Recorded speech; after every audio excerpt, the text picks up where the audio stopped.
प्यारे बच्चों, good morning. 10th class की हिंदी मीडियम साइंस में एक बार फिर आप सबका स्वागत है। 10th क्लास का फर्स्ट लेसन हम कर चुके हैं। लगभग कुछ पॉइंट्स ऐसे हैं जो रह गए थे, जैसे कि मैग्नीशियम रिबन को जलाने से पहले उसको रेग मार से साफ क्यों करते हैं। पहला ही एक्टिविटी है, उसमें लिखा हुआ है कि मैग्नीशियम रिबन को जलाने से पहले अच्छे से रेग मार से साफ करें। ऐसा क्यों है बेटा?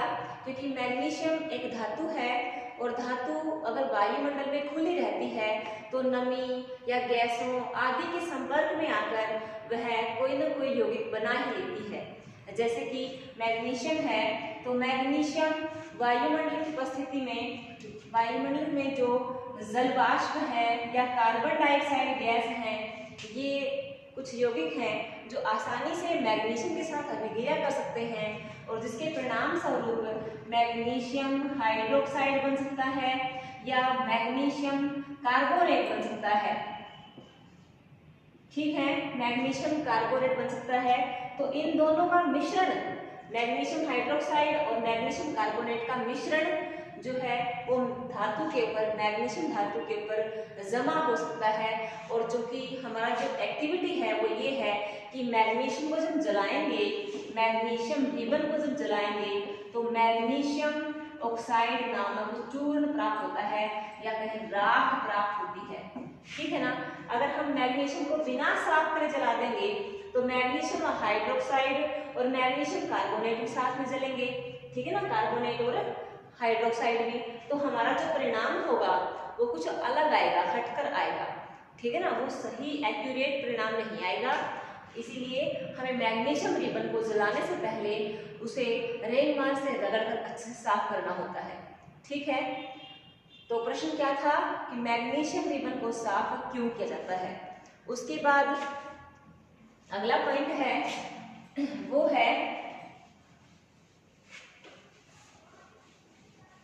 कि कोई पदार्थ है जिसका प्रयोग किया जाता है, जिसके जलीय विलयन का प्रयोग, मान लो वो पदार्थ X है, उसके जलीय विलयन का प्रयोग किया जाता है दीवारों पर सफेदी करने के लिए। ठीक है ना। अब आपसे पूछा जाएगा कि वो X पदार्थ क्या है। ठीक है ना। तो हमारे पास एक ऑप्शन अच्छा है, हम देखते सुनते आ रहे हैं कि चूने को पानी में मिला करके और दीवारों पर सफेदी करते हैं उसके साथ। ठीक है ना। तो X पदार्थ क्या है? चूना है। और ये चूना क्या है बेटा? कैल्शियम ऑक्साइड इसका फार्मूला है। चूने का फार्मूला क्या है? Calcium oxide. ठीक है, कैल्शियम ऑक्साइड को जब जल में मिलाते हैं तो क्या बनता है? Calcium hydroxide. क्या बनता है? Calcium hydroxide. इस कैल्शियम हाइड्रोक्साइड को दीवारों पर पेंट किया जाता है। जब ये कैल्शियम हाइड्रोक्साइड, काफी डिटेल में है ये पॉइंट, जब ये कैल्शियम हाइड्रोक्साइड वायुमंडल की उपस्थिति में आता है, देखो बेटा वायुमंडल में कार्बन डाइऑक्साइड गैस भी है। ठीक है ना। तो देखो ये पानी से बना था, ये पानी के साथ मिलकर हाइड्रोक्साइड बना था।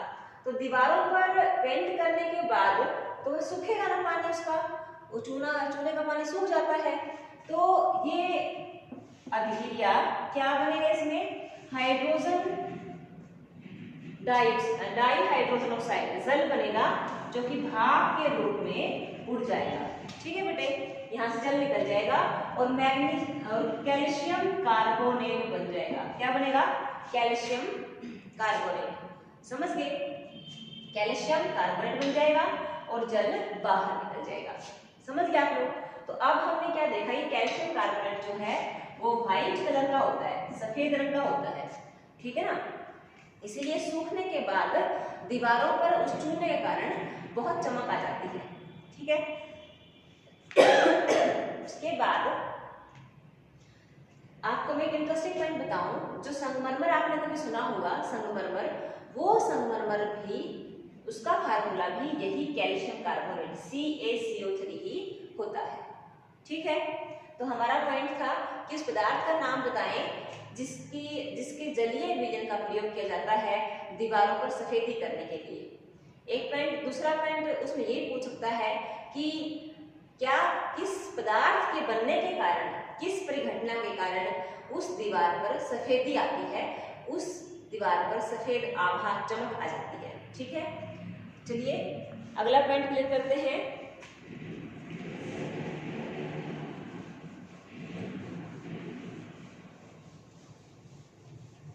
हमने किया थी ऊष्मा शोषी अभिक्रिया, याद आया? ऊष्मा शोषी अभिक्रिया। ऊष्मा शोषी अभिक्रिया में ऊष्मा का अवशोषण होता है, ठीक है ना। कई बार हमें ऊष्मा देनी पड़ती है, कई बार वायुमंडल की उपस्थिति में ही, सूर्य प्रकाश की उपस्थिति में ही, सूर्य प्रकाश के कारण ही वह ऊष्मा उस पदार्थ को मिल जाती है।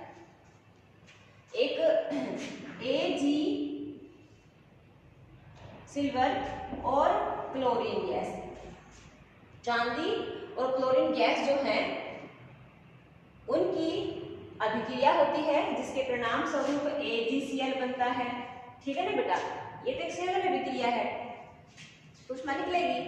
इसकी अपोजिट अभिक्रिया लिखो बेटा, जब इसको तोड़ना हो ना, इसका वियोजन करना हो, अब इसके अपोजिट अभिक्रिया लिखते हैं सिल्वर क्लोराइड AgCl, Cl की जगह Br भी लिख सकते हैं, यहाँ पर कहलाएगा bromide, Br bromide, silver bromide. ठीक है ना।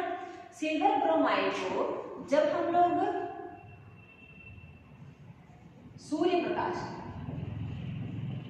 प्रकाश, याद है आपको, मैंने ये सिखाया था आपको कि ये गर्म करने का निशान होता है। ठीक है ना। अब इसको सूर्य प्रकाश में छोड़ देंगे, अपने आप गर्म हो जाएगा ये। ठीक है ना।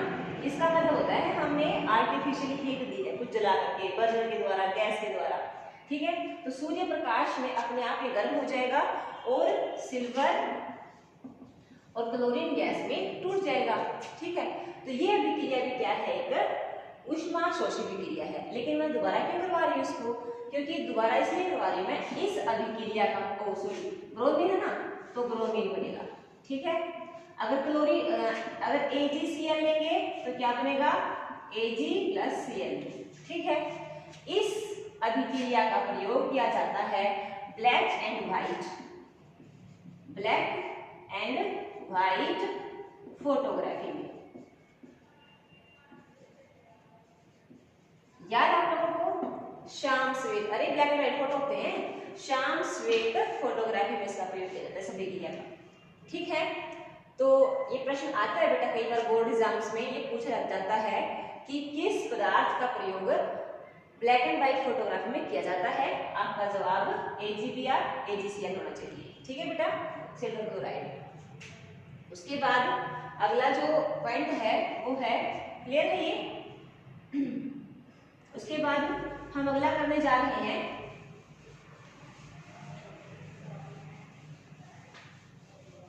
एक पॉइंट हमने कल ही देखा था, उसका नाम है संक्षारण। देखिए संक्षारण क्या है। हमने पढ़ा था धातु का वायु की उपस्थिति में या फिर अम्ल या फिर नमी की उपस्थिति में आने के बाद क्षीण, कमजोर या फिर नष्ट हो जाना, क्षीण या नष्ट हो जाना संक्षारण कहलाएगा। ठीक है, तो ये जो संक्षारण प्रक्रिया है, इसमें कुछ धातुओं के नाम देखे थे हमने।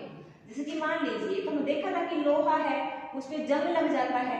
ठीक है ना, ये तो पहले भी कर चुके हो और अब भी दोबारा करवा दूंगी। तो जब लोहा है उसको जंग लगता है, संक्षारण हो गया। जो कि सिल्वर है चांदी के आभूषण भी देखेंगे आपने, मम्मी के पास कुछ पुराने गहने पड़े हुए चांदी के, तो उनसे पूछना कि देखो कैसे हो गए, काले काले हो गए हैं, धुलवाने पड़ेंगे। इसका मतलब क्या है, उनके ऊपर इनकी परत बन गई है। ठीक है ना बेटा, वो किस चीज की परत होती है, कई पूछ कहते हैं कि चांदी का काला रंग, चांदी के ऊपर हल्की काले रंग की परत क्यों चढ़ जाती है। चांदी जो है उसके अभिक्रिया होती है वायुमंडल में उपस्थित सल्फर डाइऑक्साइड के कारण या फिर हाइड्रोजन सल्फाइड के कारण, हाइड्रोजन सल्फाइड गैस या सल्फर डाइऑक्साइड गैस। इन गैसों की अभिक्रिया के परिणाम स्वरूप जो सिल्वर है वो सल्फाइड बना देता है। क्या बनाता है बेटे, सिल्वर सल्फाइड। क्या बनाता है, सिल्वर सल्फाइड। उसके बाद आपसे प्रश्न पूछ सकते हैं कि चांदी के बर्तनों पे, चांदी के आभूषणों पे कुछ समय बाद हल्के काले रंग की परत क्यों जम जाती है, सिल्वर सल्फाइड के कारण। अगला है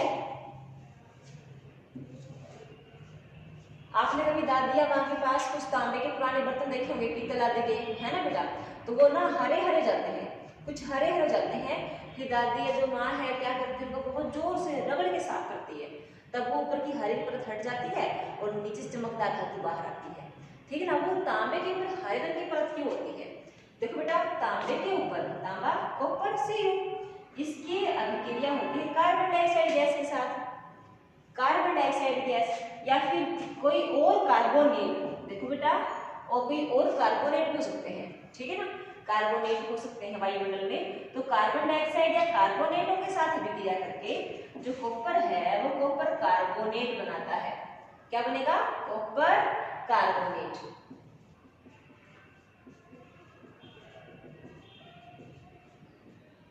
ये अभिक्रिया कहलाएगी। ये अभिक्रिया जो है संक्षारण है, ये तांबे का संक्षारण है, कॉपर कार्बोनेट बनेगा। और बेटा ये होता है हल्के हरे रंग का। किस रंग का होता है ये? हल्के हरे रंग का होता है। इसलिए हमारे तांबे की जो वस्तुएं हैं वो कुछ समय बाद हरी दिखाई देने लगती है। यहाँ पर देखिए लोहे को जंग लगता है, ठीक है ना। लोहे को, लोहा आयरन से दिखाते हैं Fe। लोहे को जब वायुमंडल में जलवाष्प मिलते हैं, खासकर बरसात के जब मौसम होता है ना, रेनी सीजन होता है, उस वक्त जंग ज्यादा लगता है ना। आपने कभी सुना होगा माता पिता कहते हुए, अरे बारिश आ गई, मिल लो ये चीज अंदर रख दो, है ना, क्योंकि जलवाष्प भी होंगे। ठीक है बेटा, ऑक्सीजन गैस तो होती ही है। इन दो चीजों की जरूरत पड़ती है लोहे को जंग लगने के लिए। क्या बन जाएगा? Fe2O3 iron oxide. क्या बनेगा? Iron oxide. और साथ में कुछ जल वाष्प भी, XH2O, कुछ जल कण भी इसके साथ जुड़े होंगे। आप कभी छूकर देखना, जंग हमेशा कुछ नमी युक्त होता है, ठीक है ना, कुछ जलवाष्प उसके अंदर होते हैं। तो ये फार्मूला है जंग का। किसका बेटे? जंग का। ठीक है। तो लोहे को जंग लगना या चांदी का हल्का काला हो जाना, कैसा रंग इसका? हल्का काला हो जाना, तांबे का हल्का हरे रंग का हो जाना, ये कहलाएगा संक्षारण, धातुओं का संक्षारण। ठीक है बेटे, आज के लेक्चर में हमने क्या देखा कि मैग्नीशियम रिबन को साफ क्यों करते हैं। ठीक है, एक हमने देखा कि दीवारों पर पेंट करने के लिए किस पदार्थ का प्रयोग करते हैं और क्यों करते हैं। एक हमने देखा कि जो सिल्वर क्लोराइड है उसका प्रयोग कहाँ करते हैं, ब्लैक एंड व्हाइट फोटोग्राफी में। एक हमने देखा कि संक्षारण के दौरान कौन सी धातु किस रंग की दिखाई देती है और उसको वो क्या रासायनिक पदार्थ होता है जिसके कारण उसका रंग बदल जाता है, वो कौन सा पदार्थ है जो संक्षारण के बाद बनता है। ठीक है बेटा, हम एक बात और करते हैं, मेरे दिमाग से कर देखिए बेटा एक बार। एक पॉइंट है ऊष्माक्षेपी अभिक्रिया का। क्या था? ऊष्माक्षेपी अभिक्रिया।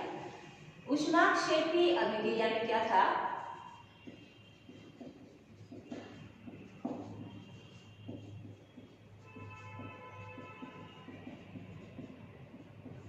ऊष्माक्षेपी प्रक्रिया में ऊष्मा बाहर निकलती है। ऊष्माशोषणी में अवशोषण होता है, ऊष्माक्षेपी में बाहर निकलती है। तो ऊष्माक्षेपी प्रक्रिया की हमने बहुत सारी परिभाषा देखी थी, लेकिन उदाहरण देखे थे। लेकिन एक क्वेश्चन जो बोर्ड एग्जाम से पूछा जाता है वो ये है कि निम्नलिखित में से कौन सी ऊष्माक्षेपी का एक उदाहरण है। तो उनमें बाकी सारे उदाहरण पढ़ देगा और एक उदाहरण देगा वो पदार्थों का, जैविक पदार्थों का अपघटन। यानी कि जब जैविक पदार्थ गलते सड़ते हैं तो ये प्रक्रिया भी क्या है? एक ऊष्माक्षेपी प्रक्रिया है। यह जब गलते सड़ते हैं तो इनसे भी ऊष्मा बाहर निकलती है। ठीक है बेटा, ऊष्माक्षेपी प्रक्रिया है ये। ठीक है, तो ऑप्शन टाइप क्वेश्चंस का बड़ा महत्व है बेटा। अब चूंकि डिस्टेंस एजुकेशन है, दूर से सिखा रहे बच्चों को, तो एग्जाम भी हो सकता है दूर से हो जाए। तो आप हर संभव प्रयास करें, बुक के हर लाइन से नया क्वेश्चन निकालें। ठीक है, ये हो गया। उसके बाद एक पॉइंट और है, हम पूरा लेसन कर चुके हैं। हालांकि पॉइंट स्टार्टिंग में आया था लेकिन मैंने स्टार्टिंग में जानबूझ के छोड़ दिया था। अब देखो हमें कैसे पता लगता है कोई अभिक्रिया हुई है। ठीक है ना, कैसे पता करें कोई रासायनिक अभिक्रिया हुई है। कोई रासायनिक अभिक्रिया होने का सबूत हम कैसे दे सकते हैं? यदि उस रासायनिक अभिक्रिया में का अभिकारक का ढंग बदल जाता है, अवस्था बदल जाती है, ठीक है ना। स्टेट फिजिकल, जैसे कि ठोस है, द्रव हो सकता है कि द्रव, जैसे कि मान लो दूध से दही बनती है तो दूध तो द्रव था, ठीक है ना, दही बन गई वो सेमी सॉलिड बन गई। उसके पश्चात तापमान में परिवर्तन आ सकता है, इसमें तापमान बदलाव आ सकता है। उसके जो गंध है, गंध यानी कि स्मेल है, उसमें परिवर्तन आ सकता है। उसके स्वाद में, टेस्ट में अंतर आ सकता है, ठीक है बेटा। ये तो कुछ ये कुछ कंडीशंस हैं, शर्तें हैं कि अगर मान लो ये चेंज हुआ है तो हो सकता है कि रासायनिक अभिक्रिया हुई हो। हम हर बार नहीं कह सकते कि रासायनिक अभिक्रिया होगी। मान लो हमने पानी को गर्म कर दिया, पानी ठंडा था फिर गर्म हो गया, तापमान बढ़ गया उसका, पानी द्रव था भाप बन के उड़ गया, अवस्था भी बदल गई, है ना बेटा। हम 100% नहीं कह सकते कि विक्रिया होगी, अगर ये काम होंगे तो शर्त होगी तो इनमें से कोई भी। अगर ये होती है तो संभव है कि रासायनिक अभिक्रिया हुई हो। उसके बाद हम और मानदंड भी देखेंगे और स्टैंडर्ड भी चेक करेंगे कि रासायनिक अभिक्रिया वास्तव में हुई है कि नहीं हुई है, ठीक है बेटा। तो आज के लेसन में इतना ही। इसी के साथ हमारा फर्स्ट लेसन खत्म होता है। एक्स्ट्रा क्वेश्चन आंसर्स मैं आपके पास भेजती रहूंगी और इसी के साथ